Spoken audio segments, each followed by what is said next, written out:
បាទគ្រប់នឹងជម្រាបសួរបងប្អូនបាទថ្ងៃនេះដើរលេងព្រៃរស័យទៀតហើយបាទពីអ្នកបុព្វបាទហើយតង់នេះមានដបោកមួយបងប្អូនមានគុំម្សៅកប៉ិចកប៉ុកតូចហើយក្បែរដបោកហ្នឹងក៏នេះមកគុំតូចនេះបាទក៏ឃើញប្រទេសនឹងរស័យចាក់ធ្លុះមួយបងប្អូនមិនធំប្រហែលដែរបាទขนาดតូចល្មមដែរហើយចាក់ហ្នឹងប្រភេទចាក់ដើមខ្លួនឯងហើយអត់ចាក់ភ្លេទេបងប្អូនគាត់ចាក់ឲ្យនៅពួនក្នុងស្រុញអញ្ចឹងទៅបាទហ្នឹងហើយឥឡូវខ្ញុំសូមកន្លែងវីដេអូបង្ហាញឲ្យច្បាស់បាទចែកជូនបងប្អូនទស្សនាបាទនៅក្រៅគុំដែរទេបាទនេះគឺកន្លែងនេះបងប្អូននេះខ្នែងខាងក្រោមហ្នឹងបាទខ្ញុំសន្និដ្ឋានថាខ្នែងប្រហែលខ្នែងខ្លួនឯងហើយដោយសារនេះខ្នែងលើខាងនេះអញ្ចឹងខ្នែងខាងក្រោមហ្នឹងគឺត្រូវខាងហ្នឹងហើយឥឡូវដោះជាប់គ្នាតែម្ដងអញ្ចឹងខ្ញុំអត់ទាន់ច្បាស់ថា 100% នឹងខ្នែងខ្លួនឯងទេបាទអញ្ចឹងយើងសង្ឃឹមថា 90% បាទហើយនេះចំណុចចាក់នេះបងប្អូននេះចាក់ចុងចូលភ្លុចខ្ញុំទៅបោចសម្រាមបោចដីស្អុយដីអីចេញពីក្នុងហ្នឹងហើយ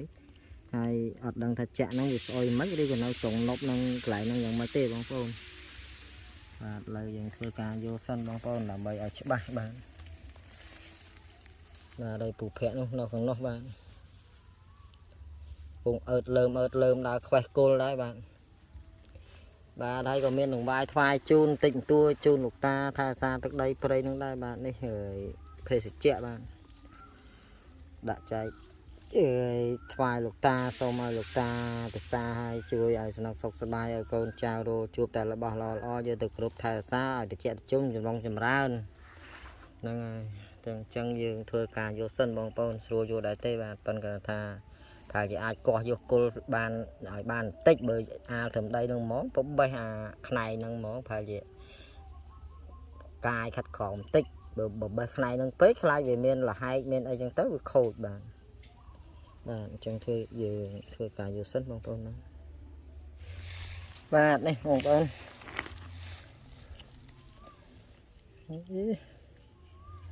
ស្អុយធំពេកបាទហើយចាក់ទៅចុងហ្នឹងស្អុយនៅនឹងអញ្ចឹងដែរបាទស្រុញហ្នឹងហើយតែហ្នឹងក៏ចំតួដែរបងប្អូនសំខាន់ចាស់ដើមចាស់ជារតាំងស្អាតណាស់ទៅមិនបើធម្មជាតិបានប៉ុណ្ណឹងចាក់ឡើងស្រុញស្អុយចុងបានបើបានចុងនឹងប្រហូតមកចេះមកបុកនេះមកស្លោបានស្អាតដែរបងប្អូនហ្នឹងលើយកទៅយកទៅតាំងទៅបានសំខាន់វាចំតួពិតប្រកបបាទមកដល់គុំនេះបងប្អូនប្រទះក្តារសាច់បិទកាវមួយឯងបាទ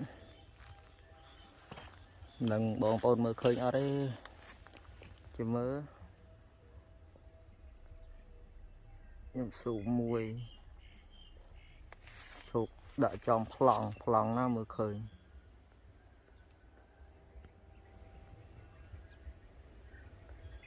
អូច្បាស់ដូចថ្ងៃ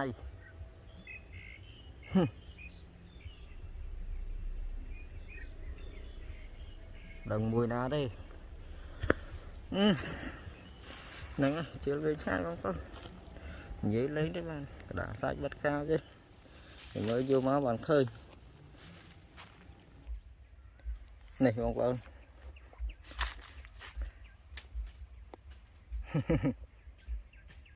បាទសាច់បិទកាវបាទបងប្អូនខ្លះគាត់ឃើញអញ្ចឹងគាត់ថាយកកាវយកទៅបិទ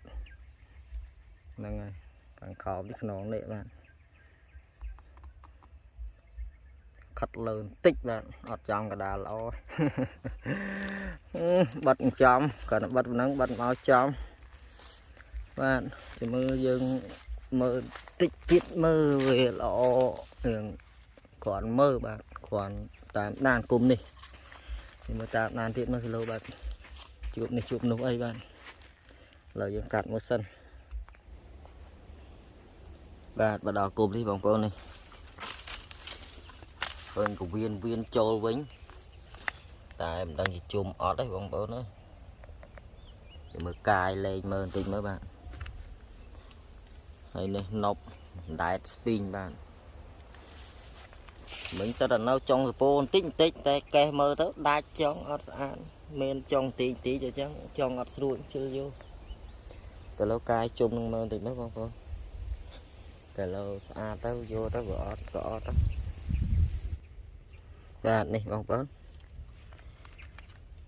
ងត់ចង់ចេះនេះបុកចូលនេះបាទបុកចូលហ្នឹងស្រោញទៅលេងរួចហើយអត់ដល់មែនតែគណៈថាអើយបើសិនជាជុំវិញចូលមកជុំកន្លះហើយខ្ញុំធ្លាប់យកឫស្សីអត់ជុំទៅទុកចោលប្រហែលជាកន្លះខែលេងវាទាញដូចវាទាញរឺតអីមិនជុំដល់ហើយភាគច្រើនអាស្រ័យជុំគុលតែចឹងឲ្យតែបើថាជុំតិចវិញជុំថាខណៈដល់វិញយកទៅទុកទៅរឹបយកមករួញយកមកអញ្ចឹងអានេះកាត់ទៅដែរទៅបើសិនជាអាចយកទៅរឹបទៅ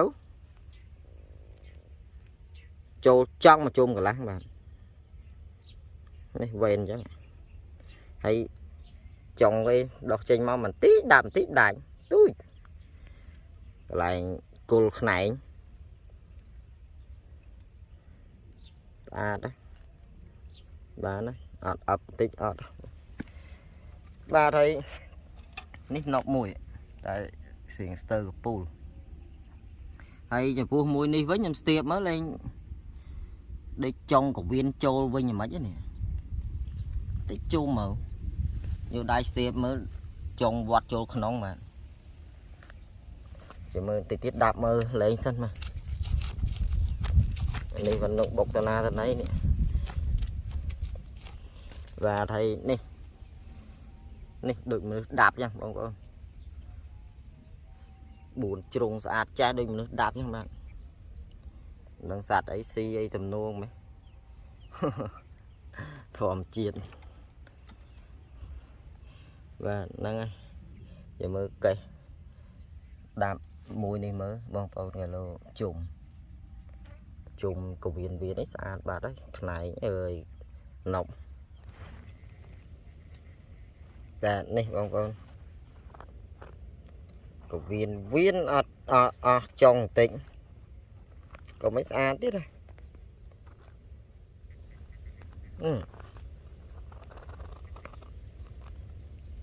អត់ចុងដាច់ចុងបាទហើយណប់នោះស្ទើចង់ដែរអញ្ចឹងជិលយកបងប្អូនរៀងទឹកអញ្ចឹងជិលបាទឥឡូវបន្តទៀតបងប្អូនទុកនេះសិនណាដោយសារចិត្តតោដែរនោះតោនោះហើយពូភ័ក្រលើដាប់អីតោទៀតណា